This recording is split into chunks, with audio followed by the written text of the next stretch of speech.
सोचिए, एक आतंकी हमला और इसकी जांच एक ऐसे सच को सामने लाती है जो पूरे के पूरे दक्षिण एशिया में मानो एक भूचाल ला देता है। ये एक ऐसी गूंज थी जो भारत की पूर्वी सरहदों से उठी और सीधे पाकिस्तान के मिलिट्री हेडक्वार्टर्स तक जा पहुंची।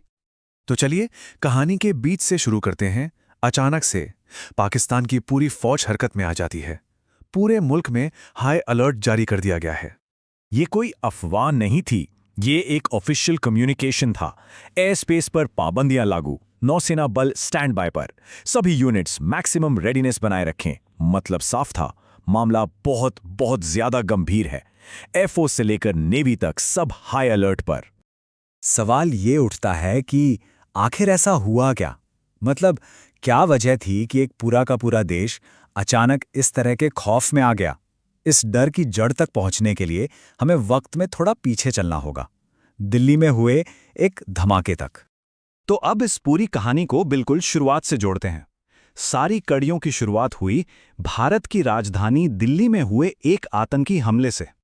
धमाके के फौरन बाद इसे एक टेरर एक्ट मान लिया गया और एक मैसिव इन्वेस्टिगेशन लॉन्च हुई। देश की टॉप खुफिया एजेंसियां इसके हर एक तार को, हर एक लिंक को खंगालने में जुट गईं।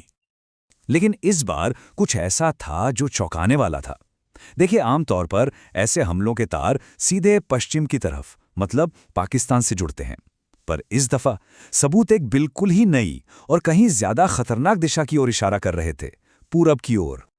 और यहीं इसी मोड़ पर इस पूरी कहानी का सबसे बड़ा, सबसे सनसनीखेज खुलासा होता है।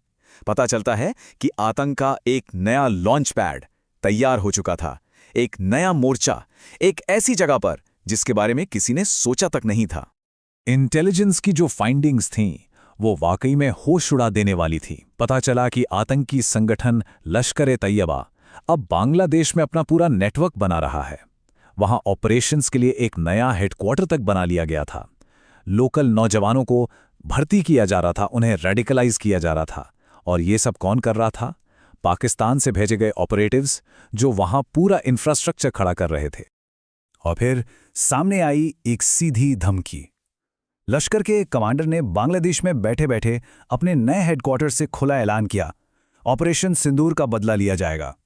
ये धमकी इस पूरे खतरे को अचानक बहुत रियल और पर्सनल बना देती है। तो आखिर ये ऑपरेशन सिंदूर था क्या, जिसका बदला लेने की बात हो रही थी? दरअसल ये भारत का एक बेहद कामयाब काउंटर टेरर ऑपरेशन था, जिसने पाकिस्तान के भावलपुर में लश्कर के बेस को पूरी तरह से तबाह कर दिया था। उस बड़ी चोट के बाद उन्हें एक नई जगह की तलाश थी और उन्होंने अपनी नई पनाहगाह के तौर पर बांग्लादेश को चुना। और यहीं से भारत के लिए एक स्ट्रेटेजिक नाइटमेयर, यानी एक बुरे सपने की शुरुआत होती है। देखिए, वेस्टर्न फ्रंट एक जाना पहचाना खतरा था। दशकों से हमारी नजर वहीं थी, पूरा काउंटर टेरर इंफ्रास्ट्रक्चर वहीं पर था। लेकिन ईस्टर्न फ्रंट, वो एक शांत बॉर्डर माना जाता था, जो अब अचानक से वल्नरेबल हो गया था। ये एक बिल्कुल नई, एक उभरती हुई चुनौती थी। मतलब भारत अब दो तरफा खतरे में था। लेकिन भारत ने एक पल भी बर्बाद नहीं किया। इस नए और खतरनाक खतरे को देखते हुए भारत का जवाब भी उतना ही तेज और उतना ही पावरफुल था। सबसे पहला और सबसे अहम कदम था चिकन नेक को मजबूत करना। ये जो सिलीगुड़ी कॉरिडोर है, ये भारत के लिए बहुत ही ज्यादा स्ट्रेटेजिक है, बहुत ही सेंसिटिव इलाका है। तो सबसे पहले इसी को फोर्टिफाई करने का काम शुरू हुआ। और फिर तैयार की गई एक ऐसी हवाई सुरक्षा की दीवार जिसे भेदना नामुमकिन हो। मतलब layer by layer defence. Short range के लिए आकाश मिसाइल सिस्टम, मीडियम रेंज के लिए सरफेस टू एयर मिसाइलें, और सबसे खतरनाक लॉन्ग रेंज के लिए दुनिया का सबसे advanced air defence system S-400। मतलब कोई भी खतरा हवा में ही नेस्तनाबूद। बात सिर्फ यहीं खत्म नहीं हुई। इसके अलावा भी कई बड़े एसेट्स उस इलाके में डिप्लॉय किए गए। हमारे सबसे ताकतवर राफेल फाइटर जेट्स और दुनिया की सबसे तेज ब्रह्मोस सुपरसोनिक क्रूज मिसाइलें। ये डिप्लॉयमेंट साफ साफ दिखा रहा था कि भारत इस खतरे को कितनी गंभीरता से ले रहा है। तब पूरी तस्वीर साफ होने लगी है।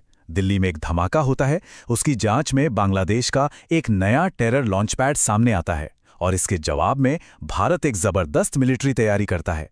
इन सब घटनाओं ने मिलकर पूरे रीजन को एक बहुत ही तनावपूर्ण मोड़ पर लाके खड़ा कर दिया।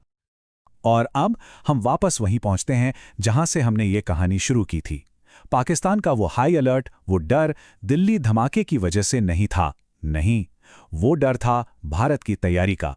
भारत ने जो अपनी पूर्वी सीमा पर जबरदस्त सैन्य जमावड़ा किया था, ये उसकी सीधी प्रतिक्रिया थी।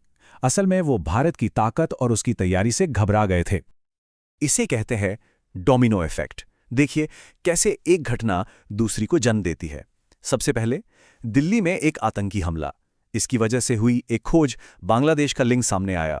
फिर हुई एक प्रतिक्रिया, भारत ने अपनी पूर्वी सीमा को फौलादी बना दिया। और आखिर में हुआ इसका परिणाम, घबराकर पाकिस्तान ने अपनी सेना को अलर्ट कर दिया। सिर्फ एक घटना ने पूरे क्षेत्र को जंग के मुहाने पर ला खड़ा किया।